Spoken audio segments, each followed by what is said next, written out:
I was listening to a debate a number of years ago, and the two debaters were Scott Klusendorf, who was for 8 years on staff here with Stand to Reason as director of our bioethics, and Anna Runkle, who at that time was with Planned Parenthood.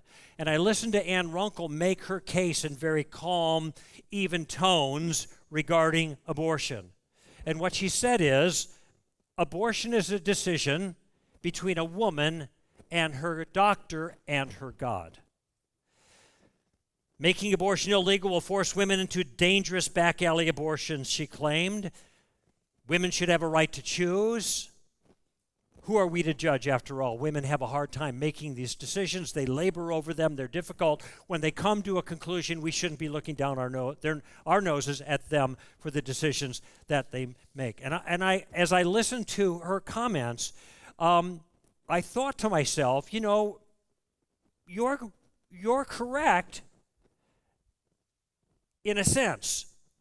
That is, we shouldn't be interfering between a woman, her doctor, and her God. We shouldn't force women into dangerous back alley abortions if that's what would eventuate if abortion were made illegal. We shouldn't take away people's right to choose, including women, and we shouldn't be judging people for difficult decisions that they labor over. You're completely right, Anna Runkle. I agree wholeheartedly. If what? Well, the answer to that question depends on the answer to another question.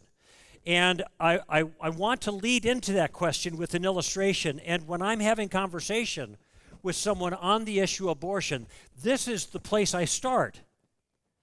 So if you follow this illustration, it's a place that you might be able to start as well. It's a powerful way of simplifying this issue with people who mistakenly think it's complex. I don't think the abortion question is complex. I think it can be simplified, and here's how. I want you to imagine that you're at home and you're working at your workstation. Maybe you're doing dishes, maybe you're working at a computer, you're in the shop or something. And your young child comes up behind you and you hear them ask a question. And the question they ask is, Mommy, Daddy, can I kill this? Now remember, your back is to them. What is the question you must have answered first before you could answer the question your child has just asked you? What is it? What is it? If it's a spider, smash it. Don't tell your mom. If it's your sister's kitten, well, hold on. If it's your sister, wait a minute, we got to have a talk.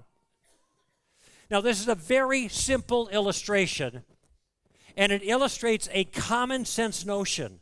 And the common sense notion is this: before you can know whether or not it's right to kill any living thing, you first have to know what it is you're killing. Now, abortion takes the life of something. People say, well, nobody knows when life begins. Of course we do. Is it growing? It's alive. It's as simple as that. If it's growing, it's alive. That's why we want to get the abortion, and as soon as possible, because it's growing and it's getting bigger. So the abortion is going to kill something. That's the point of the abortion. And whether it's right or wrong to kill that thing that's in there growing inside of mom depends on the answer to only one question. What is it?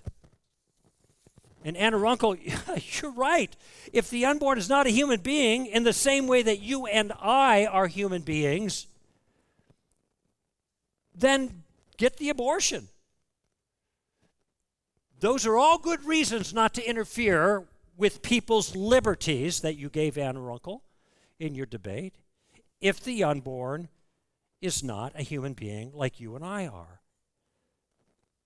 So let me put it this way. If the unborn is not a human being, then no justification for abortion is necessary. I said all of those reasons were good ones. You don't even have to give those reasons. If abortion does not take the life of an innocent human being, why give any reasons at all? Have the abortion. However, if the unborn is a human being, then no justification for abortion is adequate, because we do not kill innocent human beings for the reasons that people give to have abortions, because we have a right to privacy or a right to choice, or because they're too expensive, or because we don't want them, or even because they remind us of a terribly traumatic experience in our life. At Stand to Reason, we help Christians have the courage and the grace to share their worldview with others. If you want to see more videos like this one, go ahead, click the subscribe button.